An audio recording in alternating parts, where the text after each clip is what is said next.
Hello students, welcome to EPG Pathshala. I am Dr. N. Shivasenani. I did my PhD in Sanskrit Studies from University of Hyderabad. Today in the paper Vedic, Epic and Puranic Culture, we discuss the module on Bhagavadgita.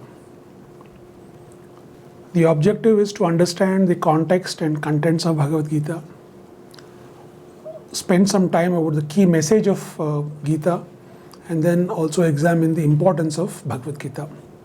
The way this is arranged is that I start with an introduction to Bhagavad-Gita, then we go through the 18 adhyayas, very briefly the contents of those, then focus on the message of Bhagavad-Gita, the central message of Bhagavad-Gita. Later we also see the importance of this text in ancient and modern India before concluding. Bhagavad-Gita is the most celebrated text of India. It is the most translated Indian text into English and into Indian languages from Sanskrit. It is in fact the most influential work in Indian thought. Where does this occur? It occurs in the Mahabharata, in the Bhishma Parva.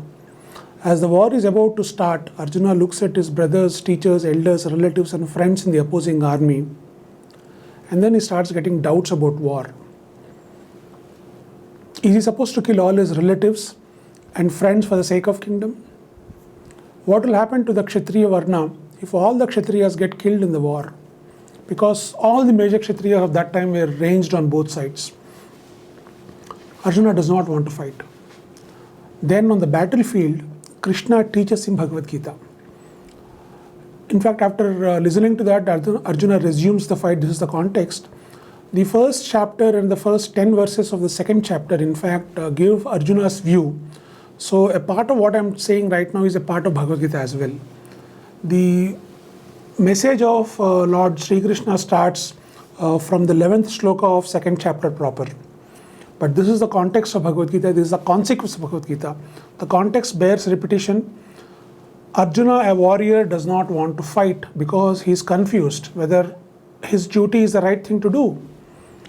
His friend, guide and philosopher then tells him he ought to fight.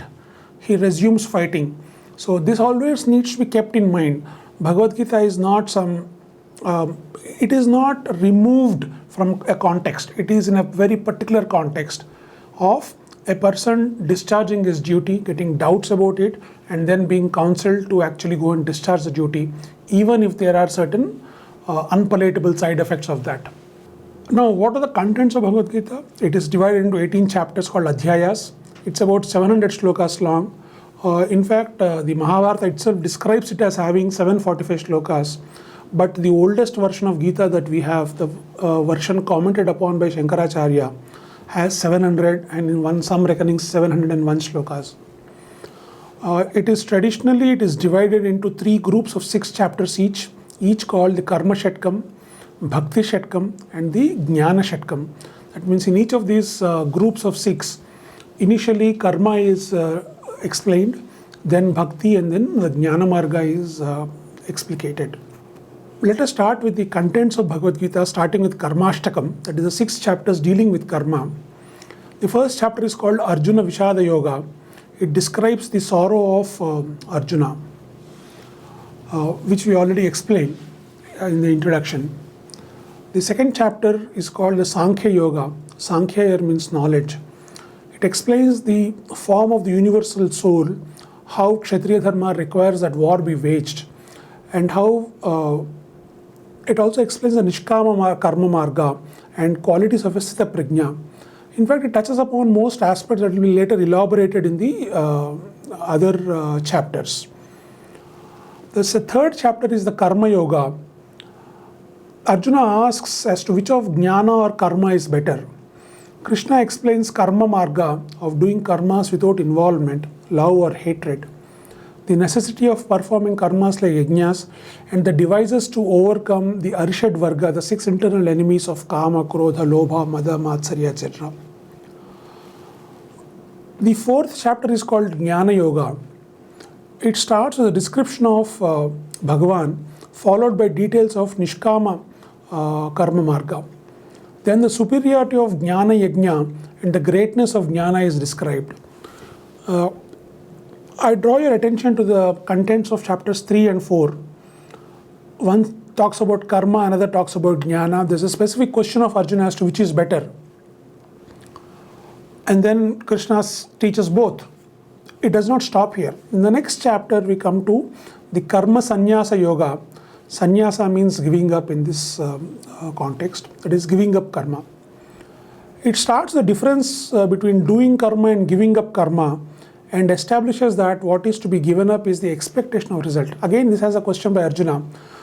Krishna, what is better, doing karma or giving up karma?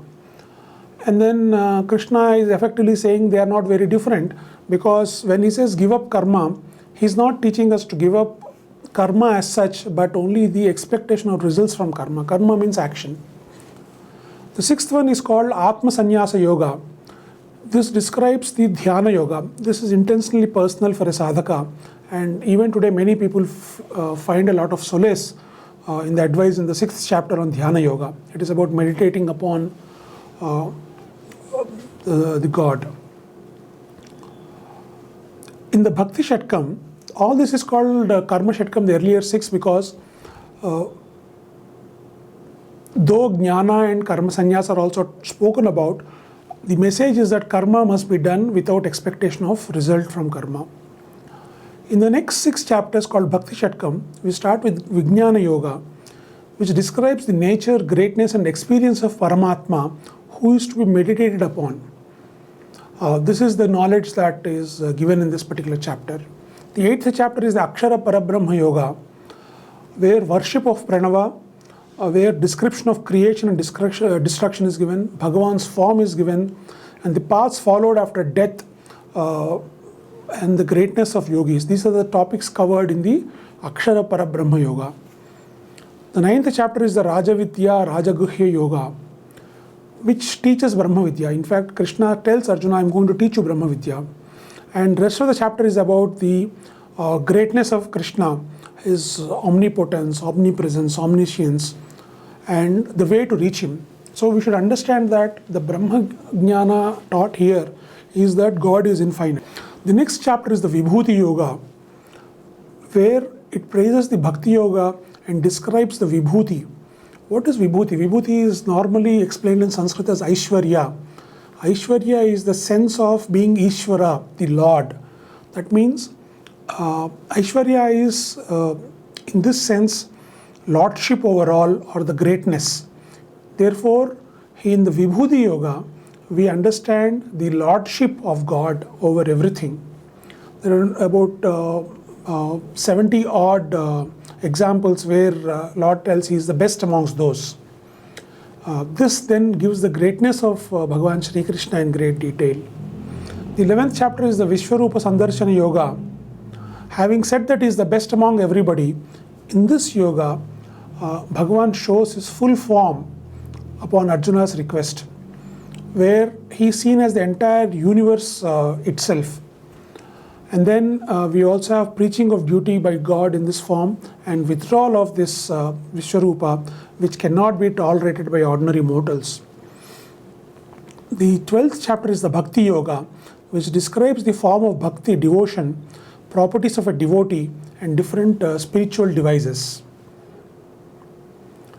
Then the next group of 6 are called Jnanashtakam. The 13th chapter, called the Kshetra Kshetrajna Vibhaga Yoga, describes the difference between Kshetra, that is the body, and the soul or Atma, called Kshetrajna, and also the difference between Purusha and Prakriti. The 14th chapter, Gunatraya Vibhaga Yoga, describes the 3 gunas of Sattva, Rajas and Tamas. These are already introduced in the 2nd chapter, but here these are explained in great detail. As also the devotee who crosses these gunas attains Paramatma. The teaching here is that one has to be Gunatita, as Paramatman is, and then one reaches Paramatma. The 15th one, the Purushottama Prapti Yoga, is nominally the shortest with only 20 verses, but it's one of the most important, and people who have a habit of doing Parayana of Bhagavad Gita, when they can't do the whole Bhagavad Gita, they focus on this one chapter, Purushottama Prapti Yoga. Here the nature of Paramatma is described, how everything emanates from him, how he controls everything, and how he is above the Kshara and Akshara. Kshara is the Purusha here, Akshara is the Maya of Bhagavan here, and Purushottama, the Paramatma, is above both these two. That's clearly spelled out. In the 16th chapter called Daivasura Sampat Vibhaga Yoga, two kinds of wealth, Sampat, that is Daivi Sampat and Asuri Sampat, are described. These are nothing but virtues and vices in English. Their consequences are described, especially the consequences of vices. And the sadhaka is encouraged to adopt virtues and give up vices. In the 17th chapter, Shraddhatra Vibhaga Yoga, we have three kinds of Shraddha. In this, Shraddha means commitment. The three kinds are Sattvic, Rajasic and Tamasic. The three kinds of food, the three kinds of yajnas, the three kinds of tapas, three kinds of dana are described. What Bhagavan is saying is that just because one practices a virtue, it is not sufficient. It has to be practiced with the right approach, with the right kind of commitment, with the right kind of thought. Here we also see the explanation of the three terms Om, Tat and Sat. The final chapter is the Moksha Sannyasa Yoga. This is also called the Gita Sara because it preaches the essence of Gita, namely performance of karmas without expecting results. Having looked at the 18 chapters, let us look at the central or the core message of Bhagavad Gita. I repeat, Gita was required because Arjuna did not want to fight. The central message of Gita then is Yuddhasva, Arjuna, go up and fight. An ordinary man has to discharge his duty. However, this should be done without a sense of agency, that is the feeling of kartritva, and without any attachment to or expectation of result. Ishvara is omnipotent, omnipresent, and is a driving force. We see the vibhutis of Lord here, the Vishwarupa of Lord, and the greatness of Lord explained across various chapters. So what do they all tell us? That the universe is pervaded by Ishvara. In such a case, assuming agency is simply foolishness. Ordinary men are never agents. They are nimitta matras, as Arjuna is told. One is in samsara because of attachment. Being detached is the secret to salvation. Asanga shastrena drudhena chitva, the Purushottama Prapti Yoga says that this tree called samsara can be cut with the weapon called asanga, detachment. Bhagavan makes it clear that doing karma without expectation of result is better than not doing karma. Action is emphasized. Even a sannyasi, normally according to Sanatana Dharma, a sannyasi gives up karmas. He removes his yajnopavita, he stops wearing a shikha, and he does not do nitya karma. Yet the Bhagavad Gita is saying that giving up karma means only giving up the desire for result. And but even the jnani, the one who has understood Brahman, should continue to do karma. Why should he do so? So that there is an example set for others, and so that the universe keeps, the clock keeps ticking, the universal clock keeps ticking. So we should never forget that the message, central message of Bhagavad Gita is an action. The karma has to be done, but without attachment to result. We see that there are three terms mentioned, karma, bhakti and jnana. As seen by the threefold division of the text, broadly, these are the paths to liberation. These three paths are neither mutually different nor mutually opposed. The whole confusion is about whether karma is different, jnana is different, which is better. No, they're neither opposed nor different. A person who has bhakti or jnana would continue to do karma, but without desiring the result of karma. A person doing karma or having jnana is not bereft of bhakti. In fact, we must do our duty and we must have our knowledge with Ishvara as the ultimate purport. Similarly, bhakti or karma foster jnana of the ultimate entity. Those who have great bhakti, what do they realize? They realize the Brahma jnana, that there is nobody other than Brahman. There is one school of thought, in fact, this threefold division is done by Madhusudana Saraswati, who also proposes that each leads to the next, culminating in liberation. Performing karma cleanses the intellect, that is, achieves chitta suddhi, which can then perceive the greatness of Ishvara and make Ishvara the object of all actions. This is what we call as bhakti or devotion. That's what is achieved then. Once this is achieved, focusing exclusively on Ishvara, one then realizes that there is no second entity other than Paramatma. That is, the Brahmajnana dawns upon a person, and then one attains liberation. Ishvara is attainable through any of these paths, but karma should never be given up. Only the desire for result should be given up. Looking at dharma, there is a difference between swadharma and paradharma. And Bhagavad Gita stresses that swadharma has to be done, and that paradharma is very scary. Paradharmo bhayavaha, Bhagavad Gita says. For a Kshatriya, swadharma is to fight a war. But war with all the violence and bloodshed might not be good. But then that could be somebody else's dharma. The swadharma of a warrior is he has to fight, notwithstanding bloodshed or death. Bhagavad Gita establishes that one has to discharge one's swadharma. Another way of dividing dharma is between pravritti dharma and nivritti dharma. Pravritti dharma is the dharma in the worldly plane, the secular plane or the laukika plane. Nivritti dharma is what leads to liberation. Again, Gita shows that if one has to get liberated, one has to do one's own duty with single-minded devotion. They are not opposed, pravritti dharma and nivritti dharma. Arjuna will still get liberation, but for that he need not shun bloodshed or violence. It is his pravritti dharma to fight the war, and by doing that duty properly, he would also be doing his nivritti dharma of attaining liberation. Krishna shows Arjuna that whatever be the framework of analysis adopted, the resultant solution for the dilemma, whether to fight or not, is always the same. Arjuna has to fight. There are different schools of philosophy, and Bhagavad Gita covers all of them. Normally, there is mutual acceptance of certain common tenets, but then the main discourse is of that of opposition, that of establishing one's own tenets, swapaksha sthapana and parapaksha nirakarana, and rejection of those of others. But in Bhagavad Gita, we see that tenets are taken from all the schools and they are unified. Thus, Sankhya figures prominently in Gita, but in a form not opposed to Vedanta. Similarly, dhyana, common with yoga, occupies a very prominent place, very important place, on par with other karmas. We see that dhyana is almost as important as yajna there. There is no conflict between bhakti and jnana, between karma and karma sannyasa. So various strands are taken and woven together wonderfully here. There is another message of Bhagavad Gita, that paths to Ishvara might vary, but they are neither different nor are they any less effective. Thus we see that there is a synthesis of Indian thought in Bhagavad Gita. There are different interpretations of Bhagavad Gita.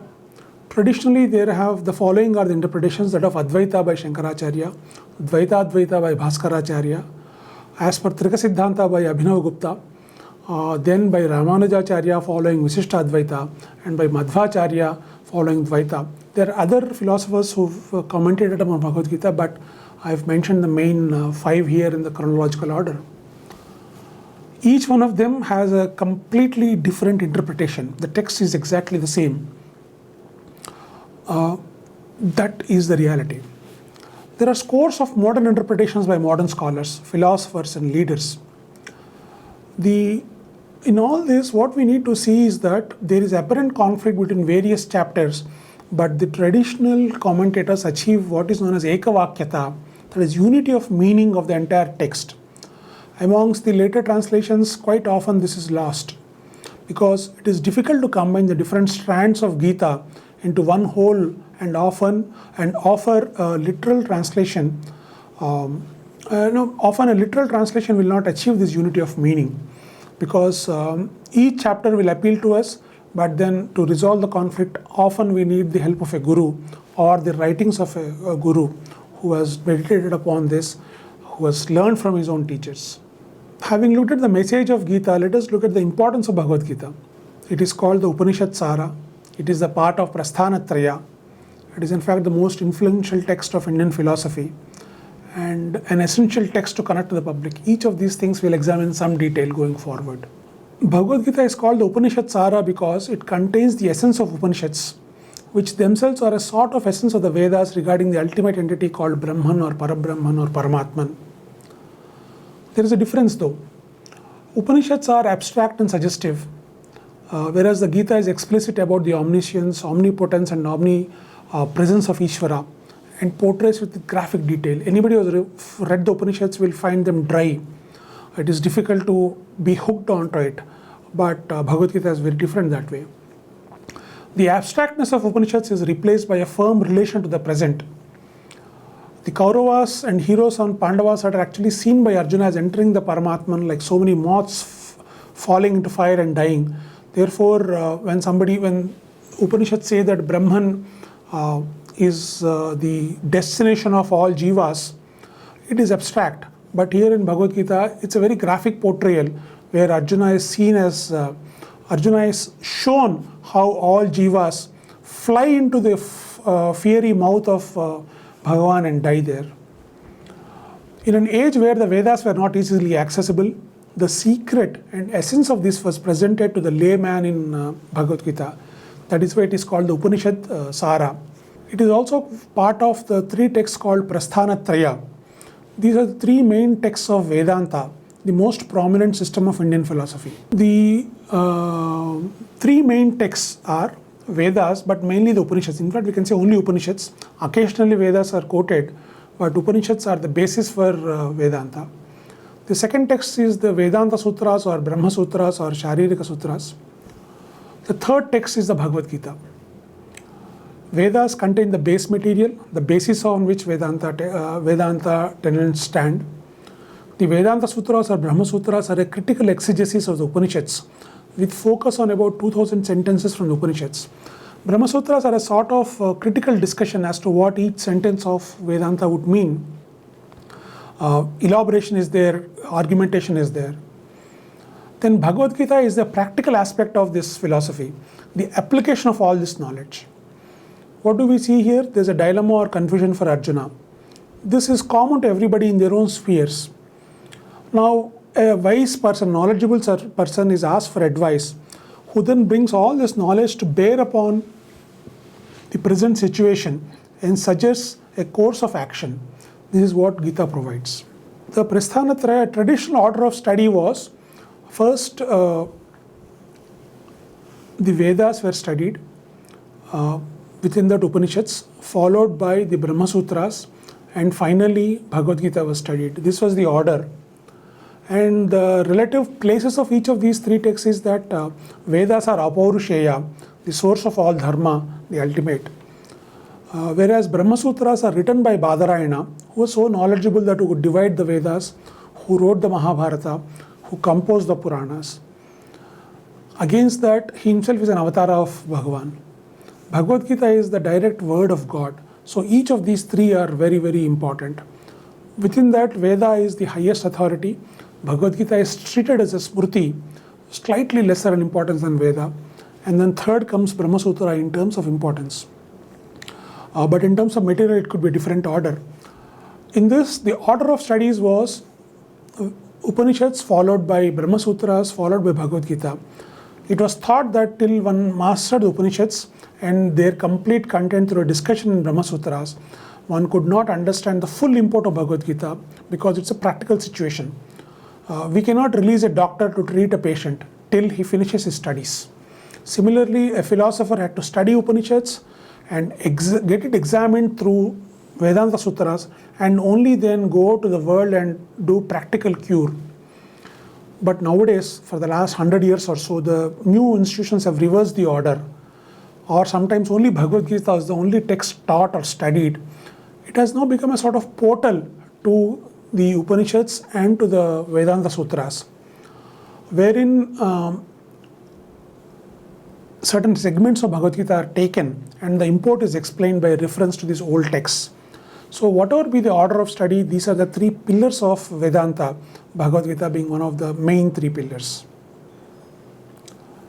This text has been called the most influential text of Indian thought. Professor Sarvepalli Radhakrishnan, the former president of India, says so in his book on Indian philosophy. Gita is given the highest status both by the learned scholar and the layman and is studied in great earnest. At one level, it is the most accessible text, while revealing the essence of Upanishads and other schools when dug deep.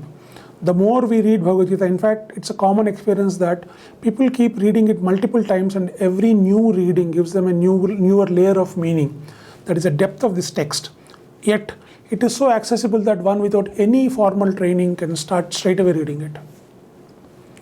All Vedantic philosophers wrote a commentary on Gita to establish their school. In fact, a Vedantic school is not established till they interpret Bhagavad Gita in a manner which is agreeable with the school's main tenets. Most leaders of India studied Gita and many published their interpretation. Some of these leaders are Bal Gangadhar Tilak, Gandhiji, Sarvepalli Radhakrishnan, APJ Abdul Kalam. Some of them wrote explicitly, some of them used it somewhere else, but they've all gone public saying that we do read Bhagavad Gita and use it in our life. Even popular authors publish their own interpretations. Recently, a writer of fiction, normally fiction mythology, gave his own version of Bhagavad Gita. So Gita continues to influence the development of Indian thought. It is not merely the ancients or the philosophers who used it, as we just saw, political leaders, leaders in other areas. In fact, a great pressman in Telugu country, Nageswara Rao Pantulu, he also wrote his own interpretation of that. Leaders in every sphere, they read this and give their interpretation, take it forward. Therefore, it's not only a most influential text, it remains to color the development of Indian thought. Formally summarizing, we could say that Bhagavad Gita is a sacred text, directly taught by God, Lord Sri Krishna. It is one of the three key texts of Vedanta. It teaches broadly three ways to liberation, that of karma, bhakti and jnana, which are mutually non-contradictory. It is both most popular with the masses and the most revered by the scholars. The key teaching of Bhagavad Gita is Nishkama Karma, performing actions without any desire. By the way, this word Nishkama Karma as such does not occur in Bhagavad Gita, but if one word were to summarize the essence of Gita, that is Nishkama Karma. But the message is repeated many times. If the two main repetitions or the two main features are A, the greatness of God, and B, that karma should be done without expectation of result. Bhagavad Gita bears all knowledge to answer one question, what to do in a crisis. The answer is that one should discharge one's swadharma without an act of agency or expectation of result. The Bhagavad Gita is the most influential text of Indian thought. Thank you.